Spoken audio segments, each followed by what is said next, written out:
It's a mystery that's caused a real flap in this part of Arkansas, with many wondering what's happened to these birds. About 10:30, I come out here and seen a bird drop. I just immediately called Mom because I had to go to work, and I said, "You've got to come get the kids and get the dog because I don't know what's going on, but I don't want them messing with any of them." It was horrible. You could not even get down the road without running over hundreds. It was that bad. Thousands of them started raining down just as locals were getting ready to celebrate the new year. They've spent the start of 2011 cleaning them up. Started at 7 o'clock and picking up birds on the street, in the yards. Just been run over and just a mess.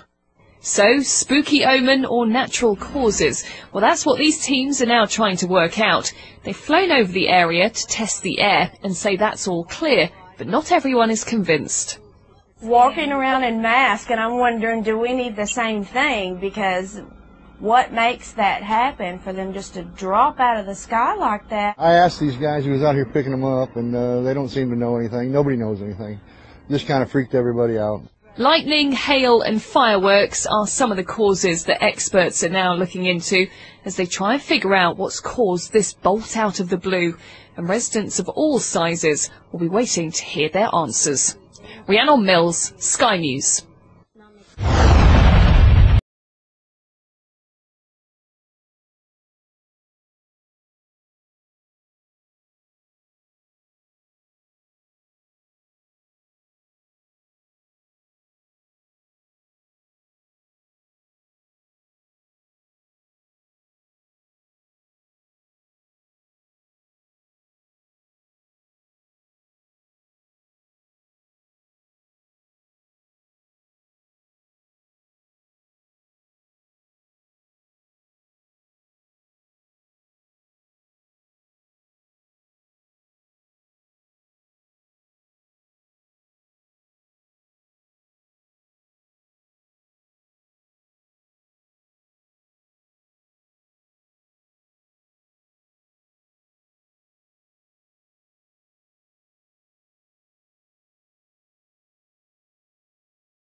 Ladies and gentlemen, the very word secrecy is repugnant in a free and open society, and we are, as a people, inherently and historically opposed to secret societies, to secret oaths, and to secret proceedings.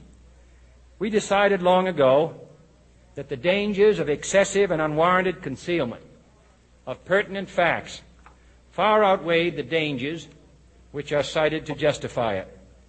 Even today, there is little value in opposing the threat of a closed society by imitating its arbitrary restrictions.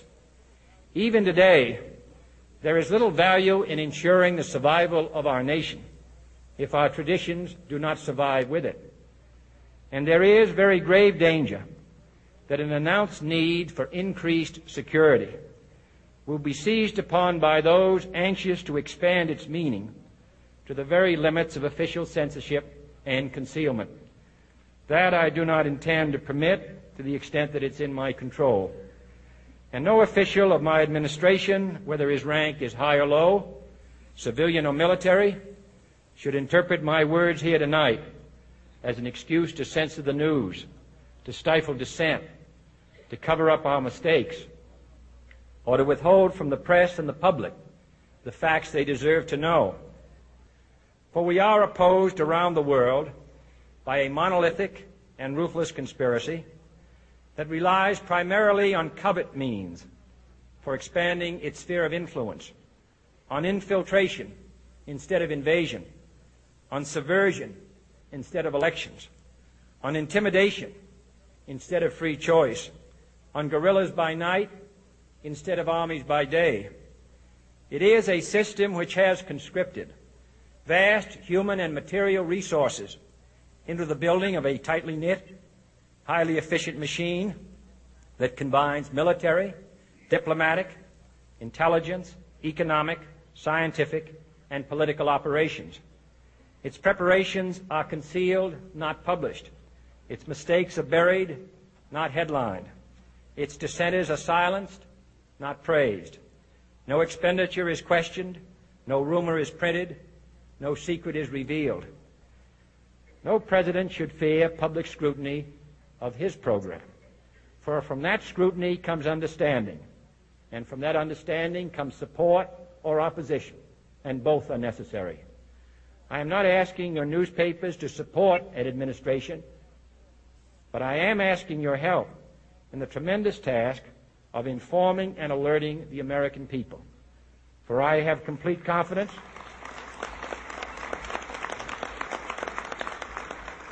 in the response and dedication of our citizens whenever they are fully informed. I not only could not stifle controversy among your readers, I welcome it. This administration intends to be candid about its errors.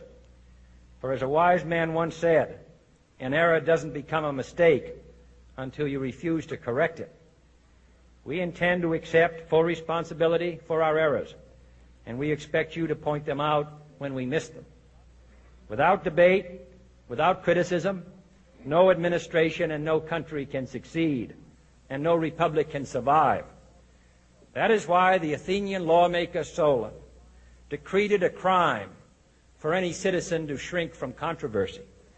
And that is why our press was protected by the First Amendment, the only business in America specifically protected by the Constitution, not primarily to amuse and entertain, not to emphasize the trivial and the sentimental, not to simply give the public what it wants, but to inform, to arouse, to reflect, to state our dangers and our opportunities, to indicate our crises and our choices, to lead, mold, educate, and sometimes even anger public opinion. This means greater coverage and analysis of international news, for it is no longer far away and foreign, but close at hand and local. It means greater attention to improved understanding of the news, as well as improved transmission. And it means, finally, that government at all levels must meet its obligation to provide you with the fullest possible information outside the narrowest limits of national security. And so it is to the printing press, to the recorder of man's deeds, the keeper of his conscience, the courier of his news, that we look for strength and assistance, confident that with your help, man will be what he was born to be, free and independent.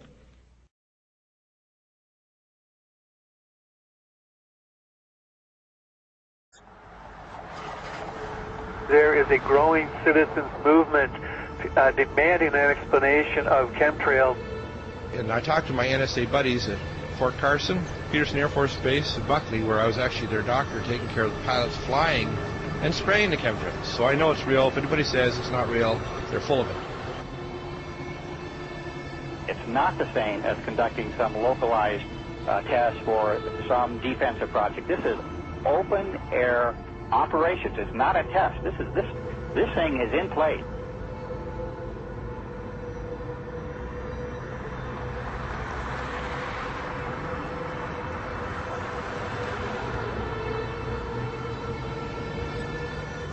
It didn't start until about 1996. Exactly. And, growing up my whole life, a condensation trail disappeared, the 20 seconds, a minute, 2 minutes. And now it can be in the summer at like 4,000 feet, and there's these big clouds behind jets. Some jets leave it behind, leave a trail behind them. Other jets at the same flight level, same altitude don't. And, instead of just getting into are they spraying us or what's changed in the jet fuel or what's changed in the atmosphere, there are tens of thousands of declassified admissions under different programs where different Pentagon programs, different agencies of the government have tested chemical, biological, and radiological agents on the American people. Talking about this a few years ago was extremely dangerous. Now that we have YouTube and more social networking devices, such as even Rupert's MySpace, This is really getting out in such a way that they can't control it. They must just be really, if you can use the expression, shitting themselves over this, because they can't control people now talking about the elephant in the room, what is so obvious to all of us. There's a feeling from that area that the states doing all of these weather modification programs might not be doing it for the benefit of the citizens of Texas and other states that they may impact as well. Well, many of the planes that we're seeing here in Abilene will actually turn whatever they're spraying on and off right before our eyes. I mean, you'll see a plane up there flying like normal, and then all of a sudden it starts spraying. We've seen them fly off into the distance and then loop around and fly back again. These are not your typical planes with a preordained path destination from city to city. Someone needs to explain to me, why do they stop traveling in one particular direction and then loop around and come back again? They perform this behavior so many times that we start seeing the tic-tac-toe grids in the sky. We're witnessing the giant X's. And I mean, Rosalind, when you and I grew up, these contrails naturally dissipated in a few seconds or perhaps a minute max. But these things expand, they grow bigger, and before you know it, the entire sky is overcast. That's correct. And they are there all day. They do loop the loop around our county and our state. We follow them at times with spotters in different areas, watching the planes loop, come back around. And we know from the FAA records that the jets from commercial airlines fly in straight lines. And coming across our county, there aren't many, and they stay mostly in certain patterns. The jets that we see leaving the persistent jet contrails move in directions that normal jets wouldn't fly because it would use too much fuel and put them off schedule. And the jets that we see here do loops. We've got pictures of them looping the same X's and crosshatches. But I believe that some of that, not only are they looking for keeping something in the air almost all the time, but we feel that some of the markings are to mark the start and stop areas for their programs so that they can watch their experiments either from satellite or the ground.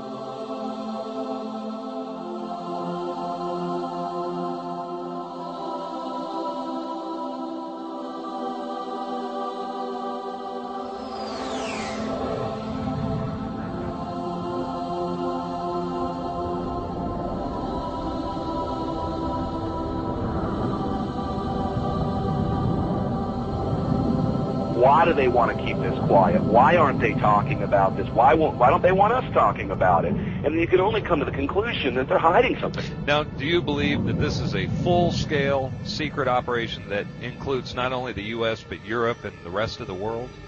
Well, that's apparent because you can see the pictures from all over the world, and I get them constantly. Some areas are worse than others. The excuse for this is, number one, weather modification. Number two, to save us from global warming, and number three, to save us from the terrorists. A lot of these programs, of which there are many patterns and which has been designated as wake vortex simulation carried out by NASA Langley Research Center, many of these operations and the patents go on to explain how if there is a biological attack by terrorists at some point, that these exercises and practices will, in a sense, save us with the spider webbery that comes down from the aerosol spraying, potentially gathering the chemical mass spray that could be sprayed on any given population. The problem with that is the terrorists don't have the means to deliver this. They don't have the access to deliver this over the American populace per se.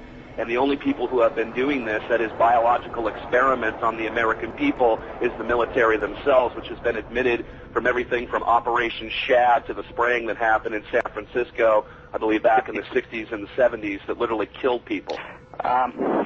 Again, I may not be able to ascribe intent, but what I can say is that it is expected that there will be increased mortality as well as the potential of a huge host of unknown pathogens that we are subject to, and this is not based on speculation. There's a whole arena of biological research that we haven't even begun to touch on. Could a strange substance found by a Southwest Arkansas man be part of a barium found in our sample? At a community of the San Bernardino Mountains has a real mystery on its hands. The official explanation here is that jet contrails are causing strange lines in the sky. What effects barium has on the body. Short-term exposure can lead to anything from stomach to chest pains.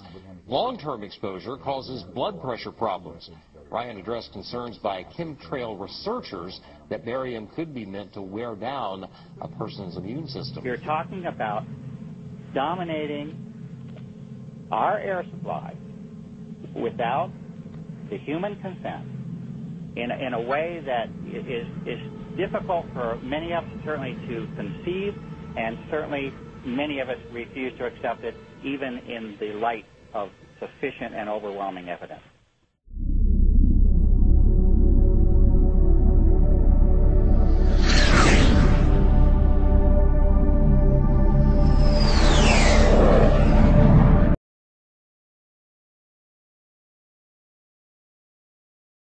HAARP stands for High Frequency Active Auroral Research Project and is described as a research instrument for studying the ionosphere. An ionospheric heater, or ionospheric radiation instrument, IRI, of which many exist, but HAARP is special. The ability to focus energy and the unprecedented amount in gigawatts, billions of watts, make it literally millions of times more effective at heating the region about 150 miles above the Earth's surface. The atmosphere has most of its density below 30 miles altitude. The ionosphere is the very thin layer above that absorbs dangerous ultraviolet radiation and makes life possible on Earth.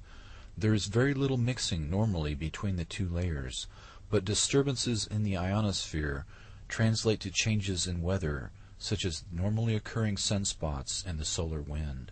The main idea behind HAARP is the ability to direct electrons along the naturally occurring magnetic field lines of the Earth and accelerate them to near the speed of light, to form a protective shell of highly excited particles that not only block communications worldwide, but destroy missiles in their trajectory as they descend from space. The effects can be localized by punching a hole through the ionosphere to superheat an area 30 kilometers in diameter into a plasma shield. Any missile or aircraft would be destroyed that tried to fly through the plasma, which is the fourth state of matter. A hole in the ionosphere above an enemy country could kill by allowing the solar radiation to strike the surface of the Earth unhindered. Weather modification can also be used as an instrument of warfare by manipulating the electrojet and the jet streams which dictate climate. The publicly stated aim is C3, or Communications, Command, and Control. The margin of victory in war is to block or intercept enemy communications and to secure your own. The signals in the ELF range can be generated by HAARP and heard anywhere in the world, and are used for Earth-penetrating tomography, basically finding enemy submarines or underground bases. Volcanoes and earthquakes cause electromagnetic disturbances, and it is theorized that EM disturbances might themselves trigger earthquakes and volcanoes. Dr. Richard Williams says the high-energy experiments will generate the equivalent of the output of 10 to 100 large power generating stations, and that tests of these kinds could cause irreversible damage, unquote. HAARP is the world's largest electromagnetic broadcasting station and may represent an escalation in the electromagnetic wars. The project is a creation of the U.S. Air Force and Naval Research. Publicly, it is an ionospheric research instrument, but it can be used to control weather and do electromagnetic sweeps that can be used for mind control of large populations. HAARP, located 30 miles from Fairbanks, Alaska, is the real focus of anti-missile defense that SDI, the Strategic Defense Initiative, purported to be, and much more. The public patent was titled, "A Method and Apparatus for Altering a Region of the Earth's Atmosphere, Ionosphere, and Magnetosphere." Dr. Bernard Eastlund, a physicist who holds a patent for the fusion torch, also holds about a dozen other related patents that were eventually purchased by E-Systems and Raytheon. Patent number 4686605 claims the following uses: cause total disruption of all forms of communications over a very large portion of the Earth, missile or aircraft destruction, deflection or confusion, weather modification by altering solar absorption, also altering composition of the atmosphere. This patent was classified by the Navy under National Security Order in 1987, but other patents exist for purposes of power beaming systems, artificial ionospheric mirror composed of a plasma layer, creation of artificial ionizing clouds above the Earth, defense system for discriminating between objects in space, nuclear-sized explosions without radiation.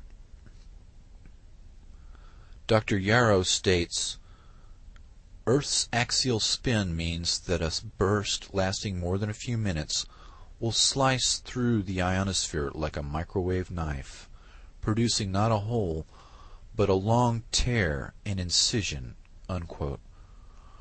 According to Dr. Elizabeth Rasher, the ionosphere is prone to catalytic reactions, so if a small part is changed, a major change in the ionosphere can happen.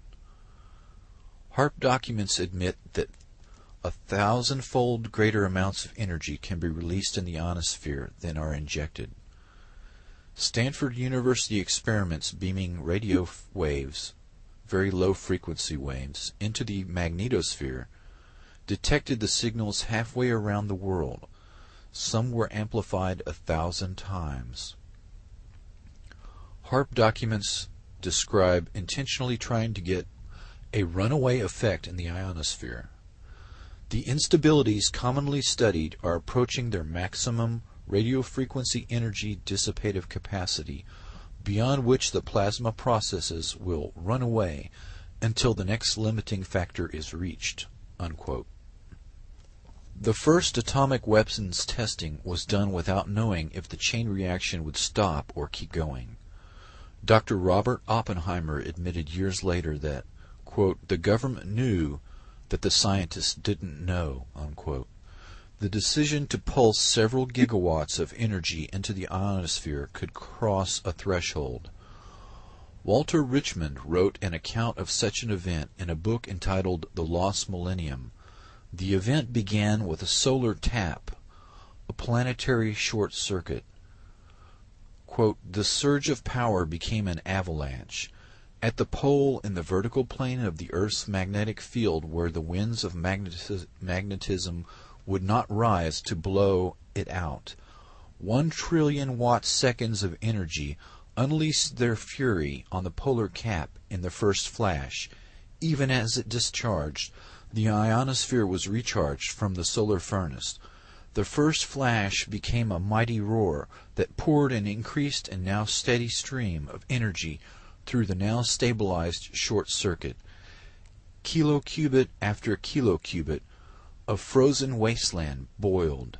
Watt after ever-increasing watt, an avalanche of ever-increasing energy lit the polar cap with a glare that had never been seen before on Earth. Earth's an electrical motor. When the motor began to run wild, it would increase its rotational speed.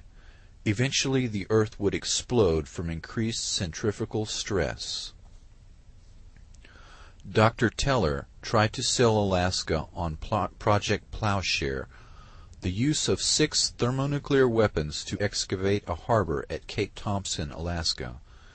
In 1987, Dr. Edward Teller returned to Alaska to propose the installation of a laser-like weapon system on the north slope of Alaska. The weapon system Dr. Teller was trying to sell was classified and would not openly be discussed, but the presentations indicated this Star Wars weapon was in fact HAARP. In 1995, Congress killed funding for Star Wars, but HAARP continues as the ultimate SDI radio frequency radiation weapon. The HAARP project manager describes the experiment of Earth-penetrating capability using, quote, frequencies of 10 to 20 Hertz pulses per second, or maybe 1 Hertz, 1 cycle per second type waves, unquote. This range of frequencies are the same dominant frequencies within which the human brain normally operates. Objections to non-disclosure of the biological effects of ELF on living things were ignored. The military, particularly the Navy and Air Force, have extensive research on the negative effects of ELF. These effects have been well documented, but the government easily deflects public concern by playing down the effects and minimizing the risks. This is the same method used for other military systems, including nuclear weapons tests, LSD experiments, and radiation experiments, all carried out on unknowing subjects under the guise of national security.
Greetings.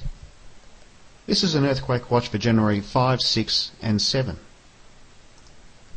We've had a fairly fast start to 2011 with two very powerful earthquakes, a 7.0 in Argentina, followed up by a 7.1 in Chile.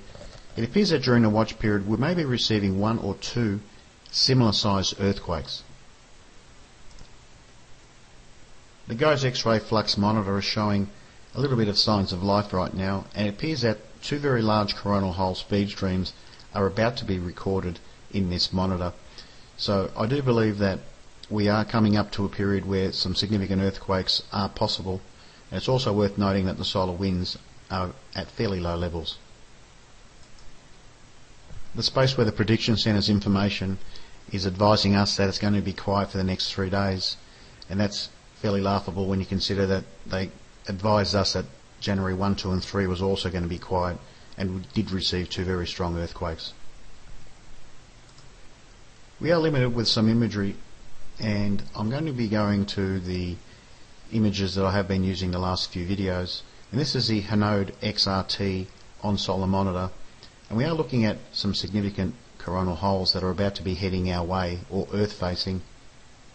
It appears that we're just now into this coronal hole region right here, and that would indicate that we're not too far away from entering the very large coronal hole, and that would be perhaps late January 4, and January 5 looks to be a very powerful coronal hole which may take a day or two to get through. The 174 angstrom shows it a little bit more clear, and what we're looking at here is a very large coronal hole that's earth facing, and it seems to be around 28 to 29 degrees north latitude, and we do have a follow-up and a very powerful event that I believe, and that seems to be around about 22 to 24 degrees north latitude also. Here is a still of the stereo behind, and we can see these two coronal holes that I'm focusing on. This is the most dangerous, and we do have one that appears to be about 3 days later, and this appears to be around the Indonesian region or around the equator. But this is the area that I'm going to be focusing on in this earthquake watch. It's also worth noting that January 6 we have two planetary alignments that may play a role, and I thought I'd show this. It appears that January 5 and 6 would be the most dangerous dates, and as we can see we have two significant planetary alignments that could play a significant role. Now we're looking at Google Earth, and the most dangerous coronal holes that I feel are around about 28 to 29 degrees north latitude, and the main reason is that there are some areas on the planet that are quite sensitive to some very large earthquakes and volcanic eruptions, and this is the most dangerous area, which is up near the Canary Islands. The La Palma volcano is the most concerning of them all, and it also seems to perhaps be at risk with this initial earthquake. The area in the Pacific with the Benin Islands is also at risk, although it sits slightly lower at 27 to 28 degrees. There is a strong possibility that we may be receiving another large earthquake in this region, and also the Ryukyu Islands, which probably fits slightly better as it sits slightly higher, may be also at risk. So this will be my main three areas for the watch for the initial coronal hole. There is also a smaller risk in the Gulf of California, but I would believe that the Benin Islands would be perhaps the most favoured outcome of this, as we've already had some significant effects, and it appears that we may be receiving some foreshocks just looking at the latest USGS information. Okay, I'm going to be concentrating on the second coronal hole and what I feel is the most dangerous and more powerful. We can see a very large feature on the solar corona, and it does look quite dangerous to me, and there may be several smaller events, in other words maybe 2 or 3 6 plus magnitude events, or a large 7.2 in this region.